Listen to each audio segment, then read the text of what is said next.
તો સુરતમાં એસબીઆઈ બેંકમાં બનેલી લૂંટની ઘટનાને લઈને all India State Bank of India staff ફેડરેશનના રાષ્ટ્રીય પ્રમુખ નિરીક્ષણ માટે પહોંચ્યા હતા। તેમણે ઘટનામાં સુરક્ષાની ગંભીર ખામીઓ સામે આવ્યાનો ઉલ્લેખ કર્યો। બેંકમાં પરમેનન્ટ ગાર્ડ ન હોવાના અને કેશ હેન્ડલિંગ પ્રાઇવેટ કંપની દ્વારા થતું હોવાનું મોટી બેદરકારી ગણાવી। લૂંટારુએ પૂર્વ રેકી કરી કેશ આવવાનો સમય જાણી કાર્યવાહી કરી હતી। સ્ટાફ અને ગ્રાહકોને બાંધી રાખી લૂંટ ચલાવવામાં આવી હતી।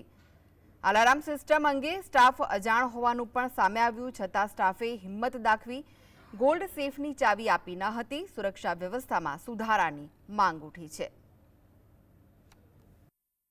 पर परमात्मा ने कृपा करी।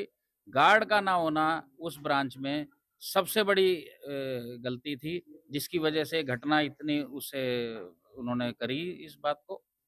और उनको पहले से पता था कि ये कोई प्राइवेट कंपनी है, ये इस समय कैश लेके आती है, उनके गार्ड ऊपर नहीं आते हैं, उनके गार्ड नीचे रहते हैं।